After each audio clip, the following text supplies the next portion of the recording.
Galaxy News Hour Live। समृद्धिका अनेक नारा घन्किरहेका बेला समृद्धिको प्रस्थान बिन्दु हुनुपर्ने हो शिक्षा। तर हाम्रा सामुदायिक विद्यालयको शैक्षिक स्तरमाथि बारम्बार प्रश्न उठिरहेकै छ। हरेक सरकारले आफ्ना नीति, कार्यक्रम र बजेटमा शैक्षिक स्तर सुधारका लागि नयाँ कार्यक्रमको घोषणा गर्छन्, तर न शिक्षामा सरकारको लगानी पर्याप्त छ, न त भएकै लगानीले समेत परिणाम दिएको छ। देशभित्रै निजी क्षेत्रबाट सञ्चालित विद्यालयको स्तर भेट्न समेत सामुदायिक विद्यालयलाई मुस्किल छ, अन्तर्राष्ट्रिय स्तरको त परको कुरा। विद्यालय शिक्षा मात्र होइन, हाम्रा विश्वविद्यालय समेत बेरोजगार उत्पादन गर्ने अखडा भएका छन्। यतिसम्म कि विद्यालयमा नयाँ शिक्षक भर्नाका लागि समेत देशमा दक्ष जनशक्ति नै छैन। सामुदायिक विद्यालयमा देशभर 50,000 भन्दा बढी शिक्षक दरबन्दीको अभाव छ। शिक्षक सेवा आयोगले विभिन्न तहमा शिक्षक भर्ना गर्न प्रक्रिया थाले पनि गतिला शिक्षक त कता हो कता पर्याप्त शिक्षा समेत नपाउने अवस्था छ। आवेदन दिने मध्ये झण्डै 90% लिखित परीक्षामा फेल भए, बल्ल उत्तीर्ण हुनेको पनि उत्साहजनक नतिजा छैन। यसले गर्दा अब कमजोर जनशक्तिले विद्यालयमा नियुक्ति पाउनेछन्। अब प्रश्न उठ्छ, कमजोर शिक्षकले पढाएर अब्बल विद्यार्थी कसरी उत्पादन हुन्छन्? शिक्षा सुधारको सरकारी नीतिको धज्जी उडाउने यो भन्दा अर्को दृष्टान्त के होला? यो प्रश्न शिक्षक परीक्षामा अनुत्तीर्ण भएकाहरूमाथिको प्रश्न होइन, यो हाम्रा विश्वविद्यालयहरूको शैक्षिक स्तरमाथिको गम्भीर प्रश्न पनि हो। सरकारले शिक्षा सुधारका लागि लिएको नीतिमाथिको प्रश्न हो। आधारभूत तहदेखि विश्वविद्यालयसम्मको शैक्षिक प्रणालीमाथि गम्भीर समीक्षा गर्न अब ढिला भइसकेको यसले स्पष्ट पारेको छ।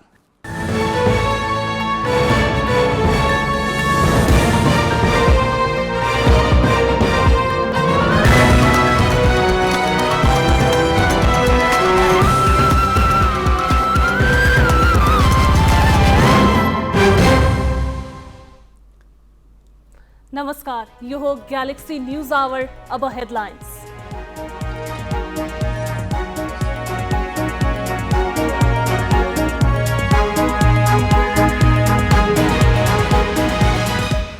शिक्षक सेवा आयोगको परीक्षामा 89% आवेदक फेल। न्यूनतम अङ्क ल्याउनेले नियुक्ति पाउँदा शैक्षिक स्तर झनै ओह्रालो लाग्ने जोखिम। विश्वविद्यालय शिक्षामाथि पनि प्रश्न। सुकुम्बासी बस्ती व्यवस्थापनमा सरकारी संयन्त्र बीच नै द्वन्द्व। क्षेत्राधिकारको विषयलाई लिएर महानगर र भूमि आयोग बीच जुहारी। समस्या समाधान भन्दा सुकुम्बासीका नाममा राजनीति। बाजुरा, दोलखा र स्याङ्जा 2 मा मतगणना जारी। वाम लोकतान्त्रिक गठबन्धनका उम्मेद्वारकै अग्रता। निर्वाचन आयोग भन्छ 26 गतेसम्म राष्ट्रपतिलाई प्रतिवेदन बुझाउँछौँ। धनगढीमा ग्रेडरको ठक्करबाट छात्राको मृत्युपछि उत्पन्न तनाव अझै साम्य भएन। न्याय माग्दै प्रदर्शनमा उत्रिएका विद्यार्थीमाथि ज्यादती। नागरिक समाज, राजनीतिक दल र स्थानीय सरकार मुखदर्शक। र विश्वकप फुटबलमा आज नकआउट चरणमा पुग्ने अन्तिम 2 टोलीको टुङ्गो लाग्ने। दक्षिण कोरिया र सर्बिया जित्नै पर्ने दबावमा।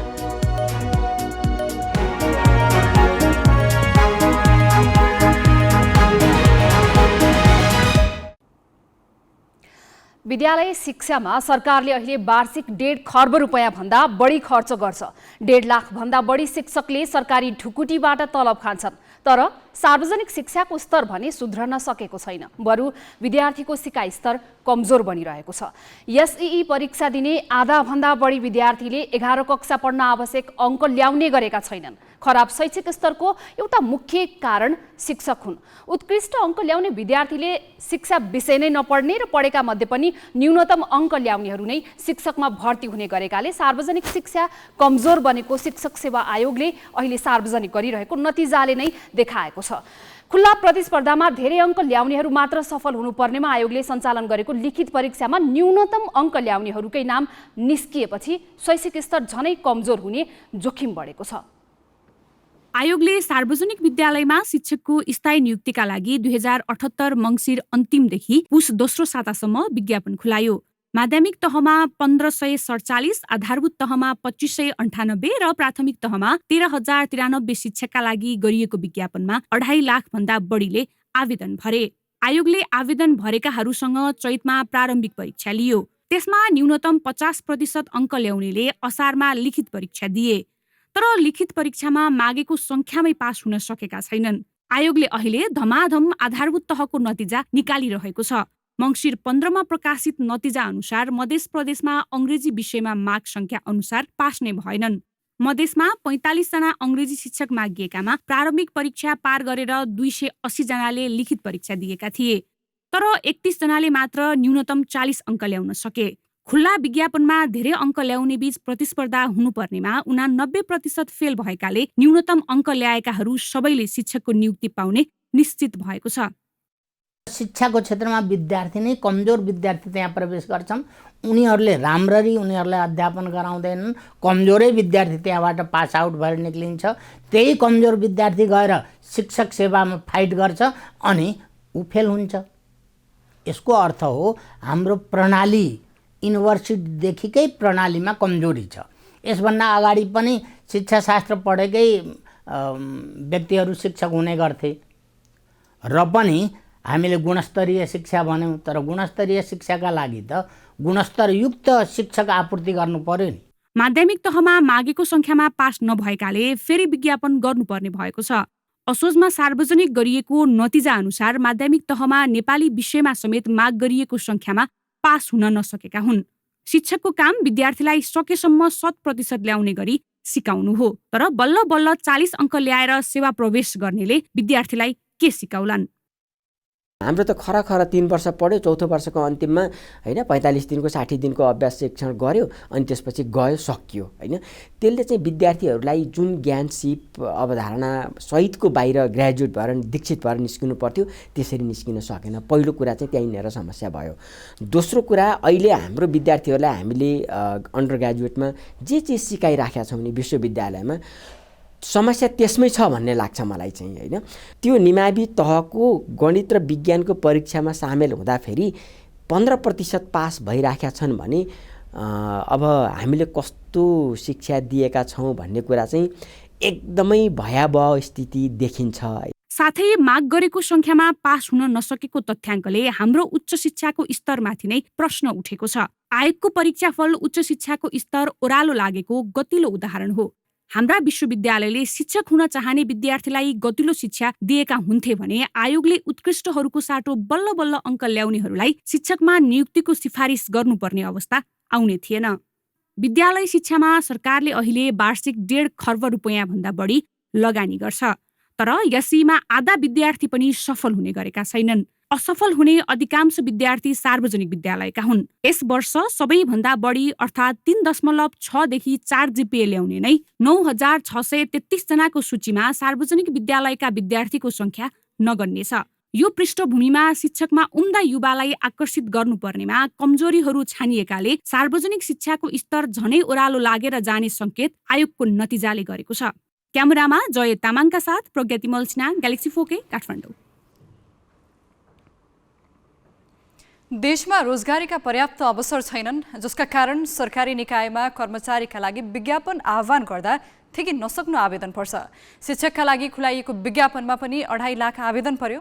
तर विडम्बना भन्नुपर्छ, उम्दा युवालाई शिक्षक नियुक्त गरेर सार्वजनिक शिक्षाको स्तर बढाउनु पर्नेमा शिक्षक सेवा आयोगले न्यूनतम अङ्क ल्याउने उम्मेदवार पनि भेटाउन सकेन। आधारभूत तहमा विज्ञान पढाउन 439 शिक्षकका लागि लिएको लिखित परीक्षामा 257 र 372 गणित शिक्षकका लागि सञ्चालित परीक्षामा 314 जना मात्र पास भएका छन्। आधारभूत तहमा विज्ञान विषयको नतिजा निकै टिस्ट लाग्दो छ। मङ्सिर 11मा प्रकाशित नतिजा अनुसार शिक्षक बन्न चाहनेहरू कुनै प्रदेशमा पनि लिखित परीक्षामा माग गरिएको संख्यामा पास भएनन्। प्रदेश 1मा 100 शिक्षक मागिएकामा 215 जनाले लिखित परीक्षा दिए, तर 41 जना भन्दा पास हुन सकेनन्। मध्य प्रदेशमा 35 शिक्षकका लागि 32 जना मात्र लिखित परीक्षामा सहभागी थिए, तर पास भए मात्र 7 जना। बागमतीमा 100 शिक्षकमा पर्न 245 जना परीक्षामा सामेल थिए, तर 57 जना भन्दा बढीले 40 अङ्क कटाउन सकेनन्। गण्डकीमा 101 शिक्षक छान्न लिखित परीक्षामा 337 जनालाई राखिएको थियो, तर पास भए 73 जना। लुम्बिनीमा 60 शिक्षक चाहिनेमा 193 मध्ये 47 जनाले मात्र नाम निकाले। कर्णालीमा 29 जना चाहिनेमा 21 जना भन्दा पास हुन सकेनन्। परीक्षामा भने 76 जना सामेल थिए। यस्तै सुदूरपश्चिममा 14 शिक्षकका लागि लिएको परीक्षामा 11 जनाले मात्र पास गरे। 39 जनाले न्यूनतम अङ्क पनि ल्याउन सकेनन्। आधारभूत तहमा मङ्सिर 12 गते प्रकाशित गणित विषयको नतिजा पनि आश लाग्दो छैन। लिखित परीक्षामा धेरै अङ्क ल्याउने मध्ये माग सङ्ख्याको 20% बढीको नाम निकाल्नुपर्ने नियम छ। तर मधेस र लुम्बिनी बाहेकका 5 प्रदेशमा माग सङ्ख्यामै पास हुन सकेनन्। प्रदेश 1 मा 103 जना गणित शिक्षकका लागि 570 जना लिखित परीक्षामा सहभागी भएकामा 70 जना मात्र पास भए। मधेसमा भने 31 जना मागिएकामा त्यही सङ्ख्यामा पास भए। बागमतीमा 87 जनाका लागि लिएको परीक्षामा 633 जनाले प्रतिस्पर्धा गरे पनि 72 जनाले मात्र न्यूनतम अङ्क ल्याउन सके। गण्डकीमा 86 शिक्षक चाहिनेमा 76 जना पास भए।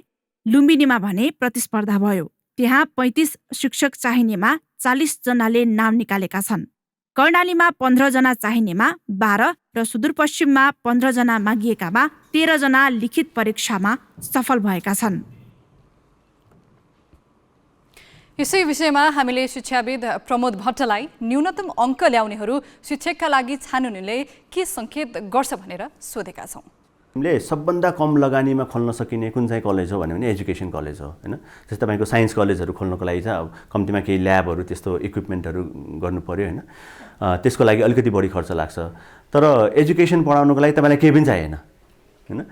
यो सम्बन्धन मार्फत जसरी विशेष गरिकन अलिकति ग्रामीण भेगमा चाहिँ यस्तो धेरै क्याम्पसहरू खुलिरहेछन् हैन। ठिक छ, हामीसँग कमजोर विद्यार्थी आए हैन।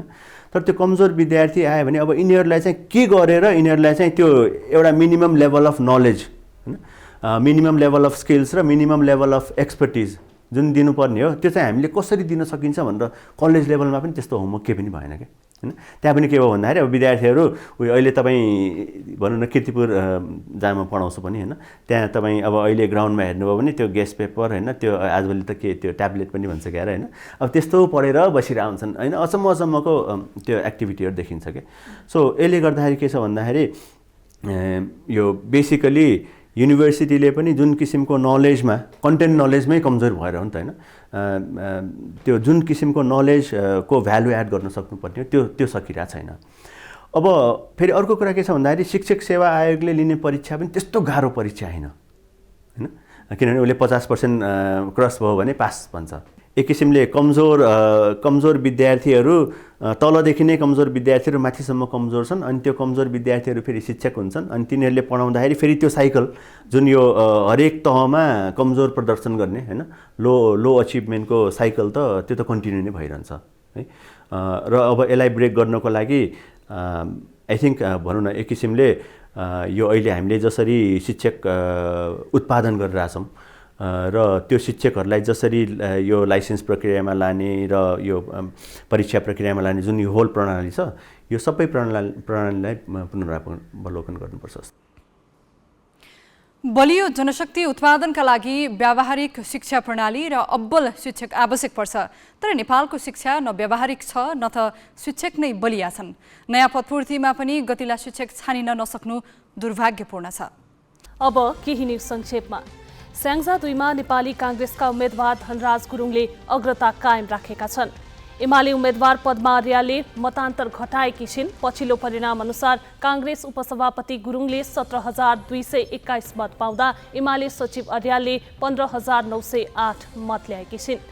राष्ट्रिय स्वतन्त्र पार्टीका टिकराज गुरुङले 6,337 मत पाएका छन्। प्रदेश सभाको कमा काङ्ग्रेसका भोजराज अर्याल विजय भइसकेका छन्। उनले नेकपा एमालेका मोहन रेग्मीलाई 2,730 मतले पराजित गरेका हुन्। अर्यालले 15,161 मत पाएका छन् भने उनका निकटतम प्रतिद्वन्दी एमालेका मोहन रेग्मीले 12,431 मत प्राप्त गरे। यस्तै दोलखामा सत्ता गठबन्धनका तर्फबाट माओवादी केन्द्रका उम्मेद्वारले अग्रता बनाएका छन्। पछिल्लो गणनामा माओवादी केन्द्रका गङ्गा कार्कीले अग्रता कायम गरेका हुन्। उनले 5,434 मत पाएका छन् भने उनका निकटतम प्रतिद्वन्दी एमालेका बालकृष्ण शिवाकोटीले 3,889 मत प्राप्त गरेका छन्। प्रदेशसभाको दुवैतर्फ काङ्ग्रेसका उम्मेद्वारले अग्रता बनाएका छन्। बाजुरामा मुसुल्का भन्दा बढी मत पाइएपछि रोकिएको मतगणना पुनः सुरु भएको छ। हिमाली गाउँपालिका वडा नम्बर 6 धिमको मतदान केन्द्रको मतगणनाका क्रममा मुसुल्का गरेको भन्दा बढी मत पाइएको थियो। त्यहाँ मतदान अधिकृतले 30 मत मुचुल्का गरेका थिए। दिउँसो बुढीगङ्गा नगरपालिका 3 को मतदान केन्द्रमा जम्मा खसेको मतमा 98 मत मुख्य निर्वाचन अधिकृतको कार्यालयले इन्ट्री गर्दा गलत देखिएपछि प्रदेशसभाको मतगणना पनि स्थगित गरिएको थियो। तर प्राविधिक त्रुटिका कारणले बढी मत देखिएको भन्दै मतगणना सुरु गर्न दलका प्रतिनिधि सहमत भएपछि प्रक्रिया अघि बढेको हो। पछिल्लो गणनामा काङ्ग्रेसका बद्री पाण्डेले अग्रता बढाएका छन्। उनले 7036 मत पाएका छन् भने एमालेका कर्ण थापाले 4590 मत प्राप्त गरेका छन्। बाजुरामा 83567 मतदाता रहेकामा 60152 मत खसेको छ। नेकपा एकीकृत समाजवादीले माओवादी केन्द्रसँग एकताबारे कुनै कुरा अगाडि नबढेको बताएको छ। पार्टी महासचिव बेदुराम भुसालले आज एक विज्ञप्ति जारी गर्दै माओवादीसँग एकताको तत्काल कुनै सम्भावना नरहेको बताएका छन्। उनले दुई पार्टीको एकताको विषयलाई लिएर विभिन्न प्रचार भइरहे पनि तत्काल एकताबारे कुनै प्रकारका छलफल र वार्ता नभएको स्पष्ट पारेका छन्।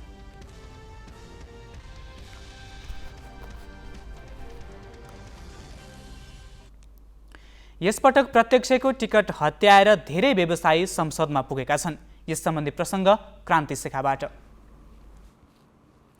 राजनीतिक दल र तिनको नेतृत्वसँग नेपालमा उद्यम व्यवसाय गर्ने उद्यमी व्यवसायीहरूको राम्रै पहुँच छ। पहुँच मात्र होइन, नीति निर्माण तहमै उनीहरूको राम्रै प्रभाव रहने कुरा नौलो होइन। पहुँच र पैसाकै भरमा कतिपय उद्यमी व्यवसायी यसअघि समानुपातिकबाट सुटुक्क संसद समेत छिरिसकेको आरोप छ। तर यसपटकको निर्वाचनमा भने दलहरूबाट धेरै उद्योगी र व्यवसायीले प्रत्यक्षतर्फकै टिकट हत्याए र चुनाव लडे, जसमध्ये झन्डै 3 दर्जन व्यवसायी सङ्घीय संसदमा चुनिएका छन्।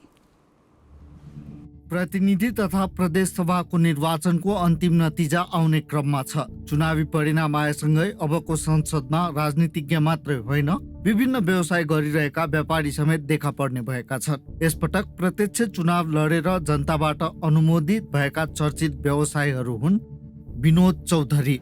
एमाले र त्यसपछि काङ्ग्रेसबाट समानुपातिक सांसद बनिसकेका उद्योगपति विनोद चौधरीले यसपटक समानुपातिकको बाटो रोजेनन्। काङ्ग्रेसबाट प्रत्यक्ष टिकट लिएर उनी चुनावी मैदानमा गए। नवलपरासी पश्चिम 1 बाट पूर्व मन्त्री हृदेश त्रिपाठीलाई हराउँदै उनी सांसद चुनिएका छन्। अब उनी 5 वर्ष सांसदको भूमिकामा रहनेछन्। डाक्टर सुनिल शर्मा। मेडिकल व्यवसायी डाक्टर सुनिल शर्मा यसपटक काङ्ग्रेसबाट टिकट लिएर चुनावमा होमिए। यसअघि मोरङ 3 बाट एमालेका पूर्व स्वास्थ्य मन्त्री भानुभक्त ढकालसँग पराजित भएका उनी यसपालि आफ्ना पुराना प्रतिद्वन्दी ढकाललाई झन्डै दोब्बर मतले पराजित गर्दै सांसद चुनिए। राजेन्द्र बजगाई। पर्यटन तथा होटल व्यवसायी राजेन्द्र बजगाई पनि यसपटक प्रत्यक्षबाट जितेर आएका छन्। गोर्खा 1 मा नेपाली काङ्ग्रेसका तर्फबाट चुनाव लडेका बजगाई नेकपा एमालेका रामशरण बस्नेतलाई हराउँदै सांसद बनेका छन्। मोहन आचार्य। काङ्ग्रेसबाट टिकट पाएका मोहन आचार्य निर्माण व्यवसायी र इन्जिनियर समेत हुन्। रसुवा कन्स्ट्रक्सनका मालिक आचार्य 2074 मा पनि रसुवाबाट निर्वाचित भएका थिए। यसपटक एमालेका छेवाङ तेन्जिङ तामाङलाई पराजित गर्दै आचार्यले जित आफ्नो भागमा पारे। टेक बहादुर गुरुङ। म्यान पावर व्यवसायी टेक बहादुर गुरुङ मनाङबाट प्रतिनिधि सभा सदस्यमा प्रत्यक्षबाट जितेर आएका छन्। उनी एमालेका पोल्देन छेपाङ गुरुङलाई पराजित गर्दै सांसद बनेका हुन्। पूर्व श्रम राज्य मन्त्री समेत रहेका गुरुङ काठमाडौँको भ्रिकुटी मण्डपमा रहेको फन पार्कका समेत सञ्चालक हुन्। लाल प्रसाद सावा। लाल प्रसाद सावा पनि वैदेशिक रोजगार व्यवसायी हुन्। नेकपा एमालेको उम्मेद्वारका रूपमा उनी झापा 4 बाट सांसद चुनिएका छन्। सावा एमाले निकट नेपाल राष्ट्रिय उद्योग व्यवसायी महासंघका अध्यक्ष समेत हुन्। सावा नेपाली काङ्ग्रेसका देवकुमार थेवेलाई पराजित गर्दै चुनिएका हुन्। विक्रम पाण्डे। चितवनका निर्माण व्यवसायी विक्रम पाण्डे राष्ट्रिय प्रजातन्त्र पार्टीबाट चितवन 3 बाट सांसद बनेका छन्। उनले माओवादी केन्द्रका भोजराज अधिकारीलाई पराजित गर्दै संसदको यात्रा तय गरेका हुन्। कृष्ण कुमार श्रेष्ठ किसान। एकीकृत समाजवादीबाट उम्मेद्वार बनेका कृष्ण कुमार श्रेष्ठ जनताबाट अनुमोदन भएका छन्। 12/4 बाट निर्वाचित भएका श्रेष्ठ पर्यटन तथा होटल व्यवसायी हुन्। उनले नेकपा एमालेका इकबाल मियालाई पराजित गरेर संसद बनेका हुन्। हरि ढकाल। शेयर बजारमा सक्रिय हरि ढकाल पनि चितवन 1बाट निर्वाचित भएका छन्। राष्ट्रिय स्वतन्त्र पार्टीका उम्मेद्वार ढकालले एमालेका नेता तथा पूर्व अर्थमन्त्री समेत रहेका सुरेन्द्र पाण्डेलाई पराजित गरेर सांसदको यात्रा तय गरेका छन्। यस्तै समानुपातिकबाट पनि केही व्यवसायी संसदमा प्रवेश पाउँदैछन्। चुनाव लड्न र जित्न पाउनु योग्य नागरिकको राजनीतिक अधिकार हो, तर उद्योग व्यवसायमा संलग्न रहेर सांसद बनेकाहरूको स्वार्थ व्यवस्थापन नगरिए संसदबाट बन्ने कानुनको निष्पक्षतामा भने प्रश्न खडा हुन सक्नेछ। ग्यालेक्सी 4K का लागि प्रशान्त ठाकुर, काठमाडौँ। नेपालको संविधानले कुनै पनि पेशा व्यवसायका व्यक्तिलाई निर्वाचनमा प्रतिस्पर्धा गर्न र निर्वाचित भएर संसद प्रवेश गर्न निषेध गर्दैन। तर नाफामुखी व्यवसाय सञ्चालन गरेर स्थापित भएकाहरू सांसदका रूपमा नीति निर्माण तहमा सामेल हुँदा उनीहरूको पेशागत स्वार्थ बाजिने सम्भावना भने प्रशस्तै हुन्छ। यसै विषयमा हामीले सुशासन मामिलाका जानकार दिपेश घिमिरेलाई स्वार्थ समूहको प्रतिनिधित्व गर्ने व्यवसायी सांसद निर्वाचित हुँदा नीति निर्माणमा के कस्तो प्रभाव पर्छ भनेर सोधेका छौँ। पछिल्लो समय चाहिँ जुन ठेकदारहरू वा निजी व्यवसायीहरू जो असाध्यै स्थापित भइसक्नु भएको छ आफ्नो व्यवसायमा, उहाँहरू चाहिँ राजनीतिमा प्रवेश गर्ने प्रवृत्ति चाहिँ बढेर गएको छ। यसले चाहिँ केही हाम्रो नीति निर्माण तहमा केही नकारात्मक असर पार्ने देखिन्छ। जस्तो सबैभन्दा महत्त्वपूर्ण असर भनेको त कन्फ्लिक्ट अफ इन्ट्रेस्ट भन्छौँ हामी, स्वार्थको द्वन्द्व भन्छौँ। जस्तो विद्यालय चलाउनेले शिक्षा सम्बन्धी, निजी विद्यालय चलाउनेले शिक्षा सम्बन्धी नीति बनाउन पायो भने कस्तो बनाउँछ होला, अस्पताल चलाउनेले निजी अस्पताल सम्बन्धी वा स्वास्थ्य सम्बन्धी नीति बनाउँदा वा ऐन बनाउँदाखेरि कसरी बनाउँछ भन्ने कुरा एकदम प्रष्ट छ हैन। जसको चाहिँ आफ्नै किसिमका अब ठेकदारहरूले बनाउनु पर्यो भने निर्माणसँग सम्बन्धित मापदण्डहरूको बारेमा कस्तो ऐन बनाउला, कस्तो नीति नियम बनाउला भन्ने बारेमा एकदम प्रष्ट छ। यसले उनीहरूले आफ्नो स्वार्थ पूर्ति गर्ने र आफूलाई बढीभन्दा बढी फाइदा हुने किसिमले चाहिँ ऐन बनाउँछन्। त्यही भएर 2052-53 सालदेखि नेपालमा एउटा के मुद्दा उठिरहेको छ, तर त्यो फ्रन्टमा नआइरहेको एउटा मुद्दा के हो भने नेपालमा कन्फ्लिक्ट अफ इन्ट्रेस्टको स्वार्थको द्वन्द्व सम्बन्धी ऐन जरुरी छ, त्यो कानुन बनाउनु पर्छ भनेर 2052 सालतिर नै संसदमा छलफल भएको थियो। मलाई लाग्छ संसदले त्यो एक तहको छलफल त्यो बेलामा भइसकेको छ। आज तपाईँ हेर्नुहुन्छ भने करिब 28-30 वर्ष पछाडि आइपुग्दासम्म पनि त्यो किसिमको ऐन बनाउने बारेमा कुनै सुरसार गरेको छैन संसदले। किन गरेको छैन भनेदेखि यही स्वार्थको द्वन्द्वमा आफ्नो फाइदा कमाउनको लागि जुन किसिमले त्यहाँ व्यापारी, ठेकदार, अब निजी व्यवसायीहरू जो हुनुहुन्छ उहाँहरूको स्वार्थ फुलफिल हुनाले त्यो ऐन बन्न सकेको छैन। सबैभन्दा महत्त्वपूर्ण कुरा के हुन्छ भने स्वार्थको द्वन्द्वको कानुन आउने भइसकेपछि मेरो कुनै स्वार्थ जोडिने, मेरो कुनै इन्ट्रेस्ट जोडिने खालको कुनै पनि नीति निर्माणसँग सम्बन्धित छलफल, बहस, वाद विवाद लगायतका कुनै पनि कुरामा म संलग्न हुन नपाउने र मैले स्वयं घोषणा गर्नुपर्ने हुन्छ। व्यवसायीले बाहिर बसेरै पनि राजनीतिक नेतृत्वलाई आफ्नो पक्षमा नीतिगत निर्णय गराएका धेरै उदाहरण छन्। जसरी सरकारलाई सांसदले चेक एन्ड ब्यालेन्समा राख्ने काम गर्छन्, त्यसै गरी सांसदलाई चेक एन्ड ब्यालेन्समा राख्ने मतदाताको जिम्मेवारी हो। अब केही न्युज संक्षेपमा। अमेरिकी राष्ट्रपति जो बाइडेनले शर्तसहित रुसी समकक्षी भ्लादिमिर पुटिनसँग वार्ता गर्न तयार रहेको बताएका छन्। फ्रान्सेली समकक्षी इमानुएल माक्रोसँगको संयुक्त पत्रकार सम्मेलनमा बाइडेनले युक्रेनमा जारी युद्ध अन्त्य गर्न तयार भए आफू पुटिनसँग वार्ता गर्न तयार रहेको बताएका हुन्। माक्रोले रुससँग हुने छलफलमा युक्रेनलाई समावेश गर्नुपर्नेमा जोड दिए। दुई देशबीच सम्बन्ध स्थापनाको 200 वर्ष पुगेको अवसरमा फ्रान्सका राष्ट्रपति माक्रो अहिले अमेरिका भ्रमणमा छन्। भेटपछि जारी संयुक्त विज्ञप्तिमा युक्रेनमा रुसको आक्रमण, अत्याचार र युद्ध अपराधका लागि रुसलाई जवाबदेही बनाउन दुवै देश प्रतिबद्ध रहेको उल्लेख छ। यस्तै युरोपका समस्या समाधानका लागि संयुक्त कार्यदल गठन गर्न दुई नेता सहमत भएका छन्। अमेरिका र उसका एसियाली सहयोगी राष्ट्रले उत्तर कोरियाका उच्च अधिकारीमाथि प्रतिबन्ध घोषणा गरेका छन्। उनीहरूले उत्तर कोरियाले गरेको क्षेप्यास्त्र प्रक्षेपणको जवाबस्वरूप 3 उच्च अधिकारीमाथि प्रतिबन्ध घोषणा गरेका हुन्। क्षेप्यास्त्र विकासमा महत्त्वपूर्ण भूमिका निर्वाह गरेका जोन इल हो, युजिन र किम सु गिलमाथि प्रतिबन्ध लगाइएको बीबीसीले जनाएको छ। उनीहरूमाथि जापान, दक्षिण कोरिया र युरोपेली सङ्घले पनि प्रतिबन्ध लगाएका छन्। प्रतिबन्ध अन्तर्गत ती अधिकारीको अमेरिकामा रहेको सबै सम्पत्ति रोक्का गरिनेछ। अमेरिकासँग उनीहरूले कुनै लेनदेन गर्न पनि पाउने छैनन्। उत्तर कोरियाले अमेरिकी सैन्य गतिविधिको जवाफमा कोरियाली प्रायद्वीपमा 2 महिनामा करिब 60वटा क्षेप्यास्त्र प्रक्षेपण गरिसकेको छ। दोलखा, बाजुरा र स्याङ्जा 2मा मतगणना भइरहेको छ। भोलिसम्म सम्पूर्ण गणना सक्ने र मङ्सिर 26 सम्ममा राष्ट्रपतिलाई प्रतिवेदन नै बुझाइसक्ने निर्वाचन आयोगको तयारी छ। यसबारे आयोगले आज औपचारिक जानकारी गराएको छ। यस सम्बन्धी प्रसङ्ग स्मृति मल्लबाट।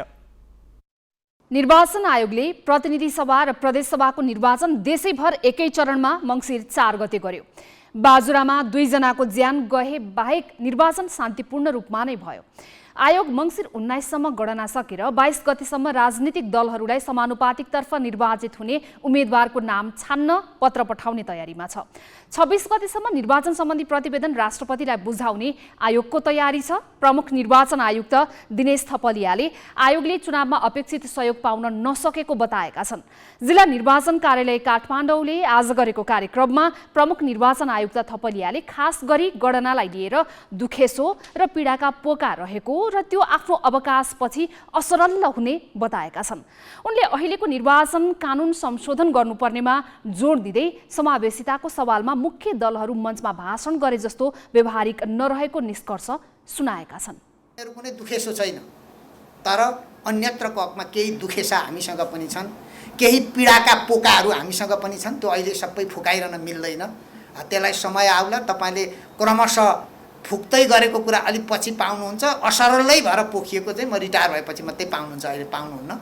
त्यो असरलै हुन पनि सक्छ। अब त्यो कति बेर हुन्छ त्यो थाहा हुँदैन। हामीले पनि धेरै एउटा चाहिँ महसुस गरेर बसेका छौँ। हामीलाई वास्तवमा जुन किसिमको सहयोग हामीले त्यति बेला पाउँछौँ भनेर भनेका थियौँ त्यो पाउन सकेनौँ।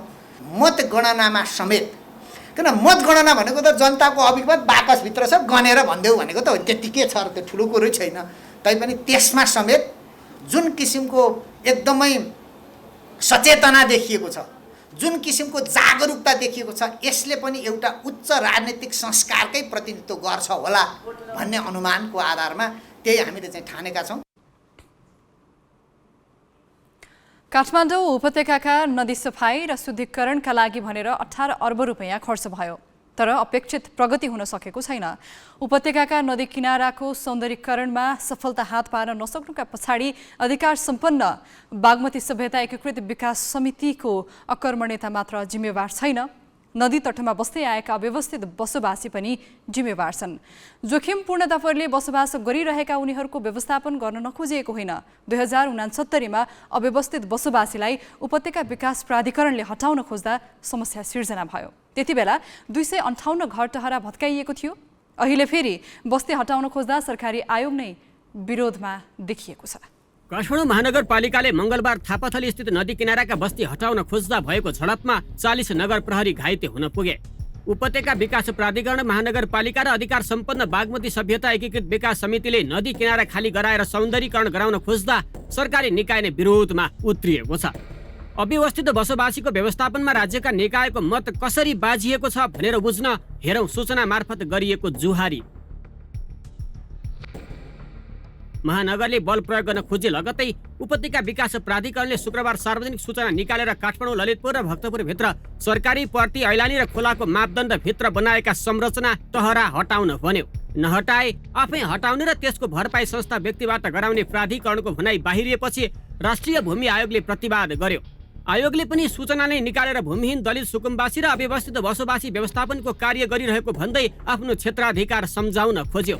आयोगले भूमिहीन दलित सुकुम्बासी र अव्यवस्थित बसोबासीको व्यवस्थापनका लागि लगत सङ्कलन, प्रमाणीकरण र निस्सा वितरण सुरु गर्न लागिएकाले बल प्रयोग नगर्न समेत भनेको छ।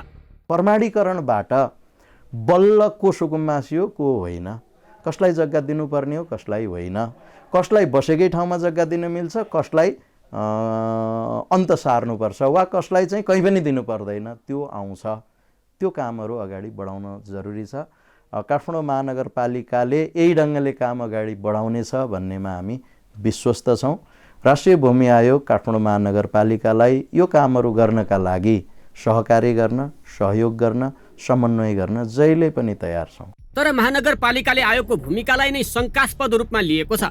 आयोगका पदाधिकारी आफ्नो जिम्माको काम गर्ने भन्दा पनि तलब भत्ता पचाउनमै सीमित भएकाले अव्यवस्थित बसोबासीको समस्या जिउका त्यौँ रहेको उसको तर्क छ। उपत्यका विकास प्राधिकरणले दिएको 35 दिने समय सीमाभित्र संरचना नहटाए आफै हटाउने महानगरको तयारी छ। नेपाली नागरिकहरू बसिरहेको अवस्था छ र उहाँहरूलाई जुन चाहिँ पीडा छ त्यो पीडालाई चाहिँ हामी सम्बोधन गर्न चाहन्छौँ र सही ढङ्गबाट उद्धार गर्न चाहन्छौँ र त्यसलाई चाहिँ सबै नेतृत्व वर्गहरूलाई चाहिँ त्यही सहयोग गर्नुपर्छ। अबको लामो समयसम्म उहाँलाई चाहिँ त्यो पीडाको घडीमा राख्नुहुन्न। यो जाडोमा जाडो, गर्मीमा गर्मी, वर्षामा पानी छिर्ने काम अब रोकिनुपर्छ र चाहिँ उनीहरूलाई चाहिँ सुव्यवस्थित ढङ्गबाट चाहिँ राख्ने काममा अहिले लाग्नुपर्छ र मेटमर्नी चौधरीजीलाई भनिसक्नु पनि परेको छ र यदि नागराजुन नगरपालिका 1 नम्बर वडामा उहाँहरूलाई पर्याप्त मात्रामा ठाउँ पुग्दैन भने हामी बालमा भएर पनि राखेर चाहिँ उहाँहरूलाई व्यवस्थापन गर्छौँ भने अब त्यो आयोगले बुझ्नुपर्ने कुरा हो।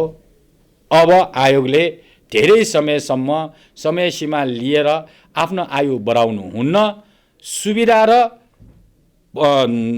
भत्ताको आडमा चाहिँ धेरै लामो समय नलिनु होला भन्छु र सुकुम्बासीलाई छिटोभन्दा छिटो राहत हुने गरिकन कार्यविधि निकालेर उहाँहरूलाई चाहिँ सही ढङ्गबाट बुझाउने कामहरू गरिदिनुहोस् भनेर चाहिँ म आयोजनाले भूमि आयोगले चाहिँ भन्न चाहन्छु। राज्यका निकायबीच समन्वय अभाव देखिएको यो पहिलो पटक भने होइन। उनीहरू आफ्नो काम गर्ने भन्दा अर्काको भूमिका सम्झाउन रमाउने गरेका छन्। अझ भूमि आयोगले त समस्या समाधान गर्ने भन्दा पनि सरकारी जग्गा आफ्ना कार्यकर्तालाई सुकुम्बासीका नाममा बाँड्दै आएकाले समस्या समाधान हुन नसकेको कतै बाटो छिपेको छैन। अहिले महानगर उपत्यका विकास प्राधिकरण र अधिकार सम्पन्न बागमती सभ्यता एकीकृत विकास समितिले नदी किनाराका अवैध संरचना हटाउन खोज्दा आयोगले बल प्रयोग नगर्न भन्नुलाई समस्या थाती राखेर सुकुम्बासीका नाममा राजनीति गरिरहने दाउका रूपमा लिइएको छ। क्यामेरामा रिके सिंहका साथ अक्षर काका, ग्यालेक्सी फोके, काठमाडौँ। हिजो बिहान साइकलमा स्कुल गइरहेकी धनगढी 5 तारानगर बस्ने 15 वर्षीय चेतना साउदलाई धनगढीको हसनपुरमा एक ग्रेडरले किचेर मार्यो। प्रत्यक्षदर्शी र आफन्तले कालिका कन्स्ट्रक्सन कम्पनीका चालकले ग्रेडर ब्याग गर्दै बालिकाको जानी हत्या गरेको आरोप लगाए। आँखै अगाडि सहपाठीको मृत्यु भएपछि न्यायको माग गर्दै विद्यार्थी विरोधमा उत्रिए। बिहिबार र शुक्रबार दिनभर धनगढी तनावग्रस्त बन्यो। निषेधाज्ञा उल्लङ्घन गरेको भन्दै प्रहरीले संयमता गुमायो। पूर्ण रूपले विवेकसम्मत निर्णय गर्ने उमेर नपुगेका स्कुले बालबालिकामाथि अनावश्यक बल प्रयोग मात्रै गरेन, ज्यादतीको पराकाष्ठ प्रदर्शन गर्यो। नियन्त्रणमा लिइसकेका विद्यार्थीलाई समेत अमानवीय व्यवहार गरेको भिडियोहरू सार्वजनिक भए। यहाँको नागरिक समाज, राजनीतिक दल, स्थानीय सरकार मुखदर्शक जस्तै बने। विरोधमा उत्रिएका विद्यार्थी कुनै राजनीतिक दलका कार्यकर्ता थिएनन्, न त कुनै राजनीतिक उद्देश्यबाट प्रेरित भएर आन्दोलनमा उत्रिएका थिए। आँखै अगाडि सहपाठीलाई ग्रेडरले जबरजस्त किचेर मारेको दृश्यले मर्माहत भएका उनीहरू न्यायका लागि सडकमा उत्रिएका थिए। केही आफन्त र स्थानीय बाहेक प्राय सबै स्कुले बालबालिका थिए। बिहिबार बिहान साइकलमा स्कुल जाँदै गर्दा 15 वर्षीय चेतना साउदलाई कालिका कन्स्ट्रक्सनको एक ग्रेडरले ठक्कर दियो। घाइते चेतना चिच्याउँदै ग्रेडर चालकले त्यो चित्कारको व्यवस्था मात्रै गरेनन्, ग्रेडर ब्याग गरेर बालिकालाई किच्न भ्याएको प्रत्यक्षदर्शीहरू बताउँछन्। त्यसपछि स्कुल हिँडेका अरू विद्यार्थी किताब कापी सहित विरोधमा उत्रिए। म माइकिङ गरिरहेको छु होइन, मैले माइकिङ गर्दा नि मलाई यहाँ हानेछ कि यहाँ चोटको निशान होला होइन, मेरो यहाँ हानेछ त अनि के गर्ने, मैले न ढुङ्गा हानेको छु होइन, न तोडफोड गरिरहेको छु। हामीले आफ्नो आवाज त उठाउन पाइयो नि, पाइयो आवाज उठाउन, आवाज उठाउँदाखेरि पनि पुलिसले यस्तो गर्ने हामीमाथि। ग्रेडरले जबरजस्त किचेर हत्या गरेको भन्दै आन्दोलन चर्किएपछि बिहिबार बिहान धनगढी तनावग्रस्त बन्यो। स्थितिलाई साम्य पार्न अन्य प्रयासहरू भएको प्रकाशमा आएन। बरु स्थानीय प्रशासनले बिहिबार बेलुकादेखि नै निषेधाज्ञा जारी गर्यो। निषेधाज्ञाको प्रवाह नगरी विद्यार्थी शुक्रबार पनि सडकमा उत्रिए। चालकलाई जन्मकैदको सजायको माग राख्दै उनीहरूले प्रदर्शन जारी राखे। रमिते बनेका राजनीतिक दल, नागरिक अगुवा, अभिभावक र स्थानीय सरकारको साथ लिएर समस्याको समाधान खोज्नुपर्ने प्रशासन दमनमा उत्रियो। स्थिति नियन्त्रणमा लिने नाममा प्रहरीले 23 जना विद्यार्थीलाई नियन्त्रणमा लियो। 64 सेल अश्रु ग्यास प्रहार गर्यो। त्यति मात्रै गरेर प्रशासनको चित्त बुझेन। आन्दोलनमा उत्रिएका स्कुले बालबालिकामाथि प्रहरी निर्मम बनेर आन्दोलनकारी भन्दा उग्र रूपमा उत्रियो। शान्तिपूर्ण आन्दोलन भनेर त हामीले हिजोको कुरामा त हामीले केही गरेनौँ नि त। हिजोको कुरामा पनि हामीले उहाँलाई शान्तिपूर्ण तरिका आन्दोलन गर्न दिएकै थियौँ। हिजोको दिनमा। तर आफ्टर निषेधाज्ञा जारी भइसकेपछि त तत्त क्षेत्रमा जुन क्षेत्रलाई हामी निषेधाज्ञा घोषणा गरेका थियौँ त्यो क्षेत्रमा त कोही पनि विद्यार्थी मात्रै होइन जोसुकै पनि आज भेला जम्मा हुन पाउँदैन भन्ने स्पष्ट आदेश छ। आफ्नो सरकारको विषयमा आवाज उठाउन पाउने अधिकार बालबालिकालाई ऐनले नै दिएको छ। शान्तिपूर्ण माग राखेको अवस्थामा सम्झाइ बुझाइ गर्नु परेमा प्रहरीले बल प्रयोग गर्नु दमन मात्रै होइन, यसलाई प्रहरीले बालबालिकामाथि गरेको कानुन विरुद्धको कदमको रूपमा अर्थ्याउन थालिएको छ। तर स्थानीय प्रशासन भने त्यो स्वीकार्न तयार देखिँदैन। यो निषेधित क्षेत्र भनिसकेको अवस्थामा पनि उहाँहरूले चाहिँ त्यसलाई उल्लङ्घन गर्नु खोज्नु भनेको यो ज्ञानको प्रतिस्पर्धा गर्ने ठाउँ होइन नि। उहाँहरूलाई टाढाबाट हुनुहुन्छ, त्यहाँ पनि हामीले चाहिँ केही चाहिँ अवाञ्छित जहाँ पनि त्यही हुन्छ, कोहीको घुसपेट हुन्छ कि भन्ने हामीलाई पनि सूचना आयो। घटनालाई अर्को मोड दिन्छन् कि भन्ने हिसाबले त्यस कारणले अन्तिम अवस्थामा हामीले चाहिँ विद्यार्थीहरूप्रति चाहिँ संयमै अप्नाएर हामीले त हिजो चाहिँ केही पनि गरेनौँ नि, आज पनि हामीले केही पनि गरेनौँ। हाम्रो बरु प्रहरी घाइते भएको छ, विद्यार्थीहरू एउटा पनि घाइते भएको छैन। विद्यार्थी निषेधाज्ञाको व्यवस्था गर्दै प्रदर्शनमा उत्रिएपछि बिहिबार बेलुकादेखिको निषेधाज्ञा 1 दिनको लागि खुला गरिएको छ। चालकलाई नियन्त्रणमा लिएको छ। चालकमाथि कडा कारबाही थालिने आश्वासन पाएपछि आफन्तले सब बुझेका छन्। पक्राउ गरेका विद्यार्थीलाई शुक्रबार बेलुका छोडियो। यो दुःखद घटनामा प्रहरीले बालबालिकामाथि गरेको क्रूर व्यवहार र ज्यादतीको सर्वत्र निन्दा मात्रै होइन, समीक्षा हुनुपर्ने माग उठेको छ। क्यामेरामा पुष्कर नेपालीका साथ कैलालीबाट हिक्मत रावल र ईश्वर जैसीको रिपोर्ट।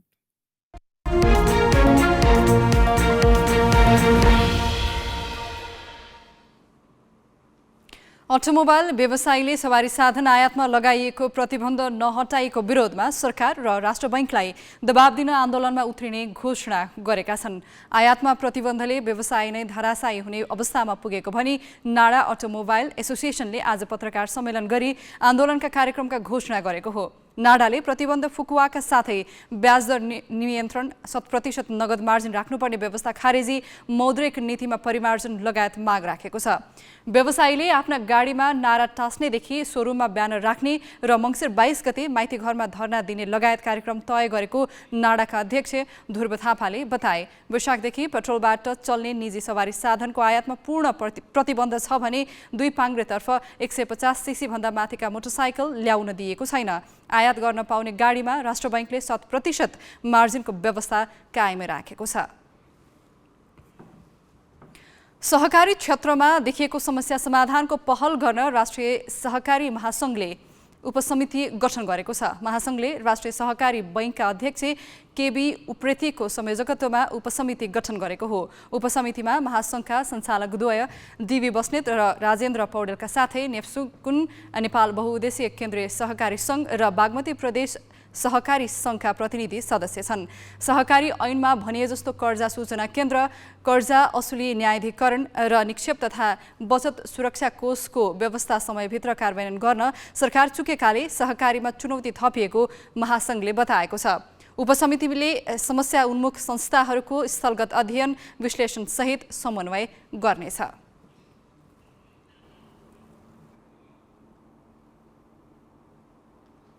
संयुक्त राष्ट्र संघीय संस्था खाद्य तथा कृषि संगठनले 4 महिना अघि संसारमै सबैभन्दा धेरै तोरी उत्पादन गर्ने देश नेपाल भएको तथ्याङ्क प्रकाशित गर्यो। नेपालपछि बढी तोरी उत्पादन गर्ने देश रुस, क्यानाडा, बर्मा, अमेरिका, चीन र युक्रेन हुन्। राष्ट्रसङ्घीय संस्थाले सन् 2020 मा नेपालमा 2,14,055 टन तोरी उत्पादन भएको भनेको छ। अहिले तराई क्षेत्रमा तोरी खेती निकै मौलाएको छ।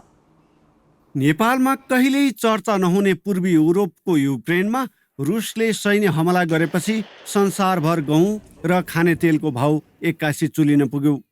यसको असरबाट नेपाली अर्थतन्त्र पनि अछुतो रहन सकेन। कतिपय सरकारी अनुसन्धानमा प्याकिङमा आएका खाने तेलको गुणस्तर मानव स्वास्थ्यका लागि गम्भीर खतरायुक्त पाइए पनि भाउ हत्तै चुलियो। यसपछि परम्परागत मिलमा पेलिएको स्वदेशी तोरीको तेलप्रति धेरैले चासो देखाए। अभाव र महँगीमा बढी नाफा लिन व्यापारीहरूले गर्ने मिसावटको जोखिम छँदै थियो। त्यही बेला भाउ पनि उकालो लागेपछि आयातित तेलभन्दा स्वदेशी तोरी प्यारो बन्न थाल्यो। यसले तोरीको माग बढ्न थाल्यो, जसका कारण यसको खेती पनि मौलाएको छ। अहिले हामी चाहिँ तोरी पेलेकै तोरी चाहिँ प्योर तोरीको तेल 450 रुपियाँ पर लिटर पर्छ भने त्योभन्दा 1 वर्ष अगाडि 300-250 पाइने तोरी अहिले 450। त्यो हुनाले पनि किसानहरूले चाहिँ आफै भएको चाहिँ उत्पादन गरौँ, उत्पादन गरेर फाइदा हुन्छ भन्ने कुराले गर्दा चाहिँ किसानप्रतिको तोरी उत्पादनप्रति चाहिँ वृद्धि भएको छ। 3 वर्ष अघिसम्म तोरीको भाउ औसत 9,000 रुपियाँ प्रति क्विन्टल थियो, अहिले 18,000 रुपियाँसम्म पुगेको छ। संसारमा सर्वाधिक तोरी उत्पादन गर्दै आएका क्यानाडा र युरोपेली देशमा समेत जलवायु परिवर्तनले उत्पादन घटेको छ। युक्रेन रुस युद्धपछि सूर्यमुखी पनि युद्ध क्षेत्रबाट बाहिर ल्याउनै सकिएको छैन। ब्राजिल लगायत भटमास धेरै उत्पादन गर्ने मुलुक पनि जलवायु परिवर्तनकै शिकार बनेका छन्।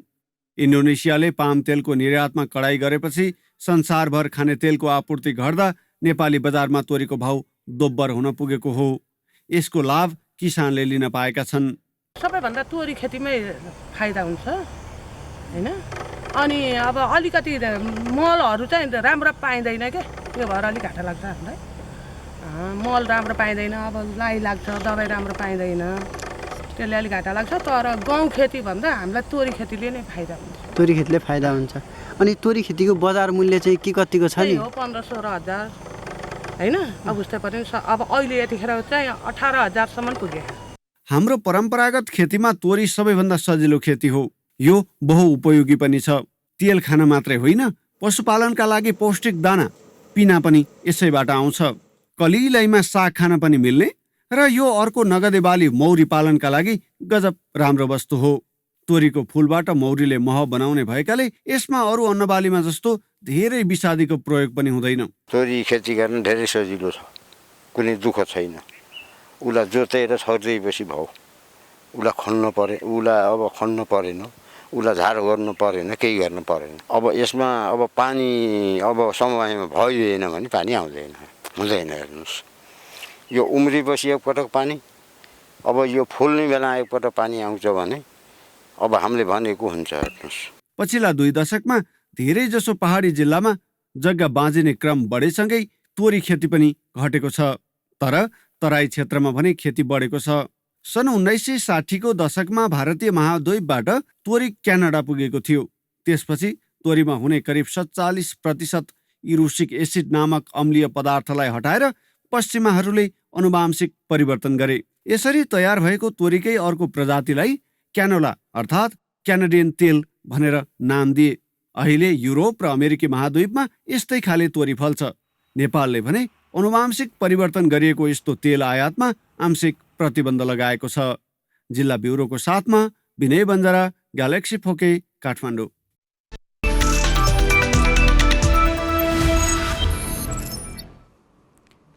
आइसिसी क्रिकेट विश्वकप लिग 2 अन्तर्गत नेपाल र नामिबिया 20को खेल रद्द भएको छ। नेपालले दिएको 198 रनको लक्ष्य पछ्याउने क्रममा पानी परेपछि खेल रद्द भएको हो। नामिबियाले पहिलो ओभरको 4 बलमा 4 रन जोडेर खेलिरहेको अवस्थामा पानी परेर रोकिएको खेल पुनः सुरु नभएपछि रद्द भएको हो।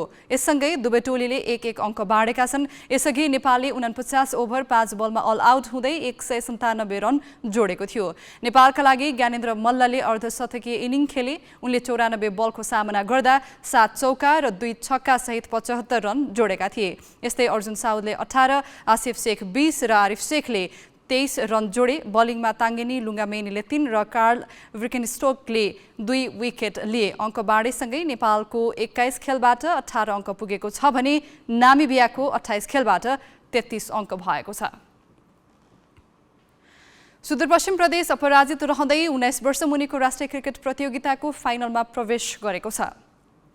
लिग चरणको अन्तिम खेलमा सुदूरपश्चिमले आज बागमती प्रदेशलाई 7 विकेटले हरायो। खराब मौसमका कारण 45 ओभरमा छुट्याएको खेलमा बागमतीले दिएको 125 रनको लक्ष्य सुदूरपश्चिमले 19 ओभर 1 बलमा पूरा गर्यो।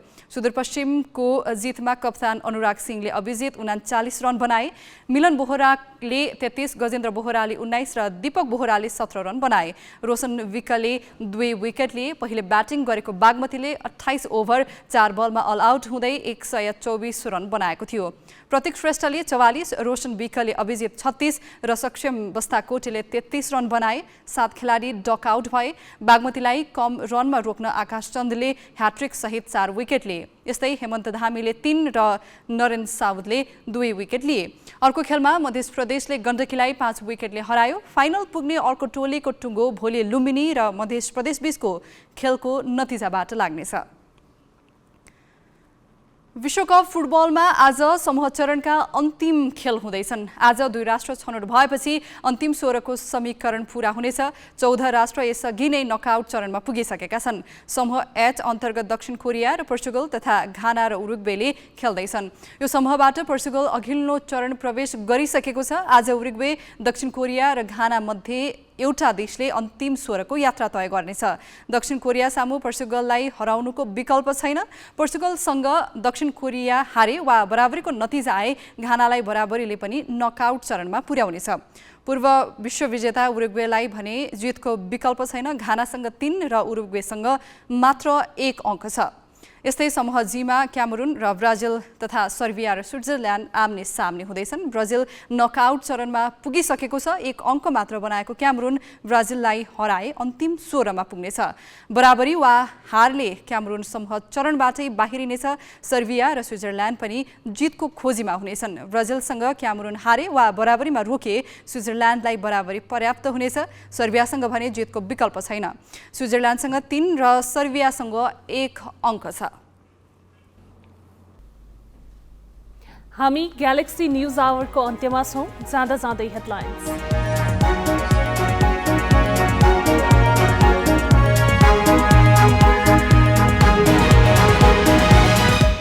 शिक्षक सेवा आयोगको परीक्षामा 89% आवेदक फेल। न्यूनतम अङ्क ल्याउनेले नियुक्ति पाउँदा शैक्षिक स्तर झनै ओह्रालो लाग्ने जोखिम। विश्वविद्यालय शिक्षामाथि पनि प्रश्न। सुकुम्बासी बस्ती व्यवस्थापनमा सरकारी संयन्त्र बीच नै द्वन्द। क्षेत्राधिकारको विषयलाई लिएर महानगर र भूमि आयोग बीच जुहारी। समस्या समाधान भन्दा सुकुम्बासीका नाममा राजनीति। बाजुरा, दोलखा र स्याङ्जा 2 मा मतगणना जारी। वाम लोकतान्त्रिक गठबन्धनका उम्मेद्वारकै अग्रता। निर्वाचन आयोग भन्छ 26 गतेसम्म राष्ट्रपतिलाई प्रतिवेदन बुझाउँछौं। धनगढीमा ग्रेडरको ठक्करबाट छात्राको मृत्युपछि उत्पन्न तनाव अझै साम्य भएन। न्याय माग्दै प्रदर्शनमा उत्रिएका विद्यार्थीमाथि ज्यादती। नागरिक समाज, राजनीतिक दल र स्थानीय सरकार मुख दर्शक। र विश्वकप फुटबलमा आज नकआउट चरणमा पुग्ने अन्तिम 2 टोलीको टुङ्गो लाग्ने। दक्षिण कोरिया र सर्बिया जित्नै पर्ने दबावमा।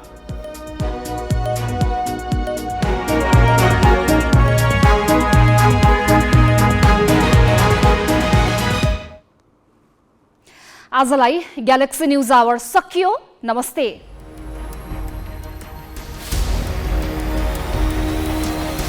This is Galaxy News Hour live.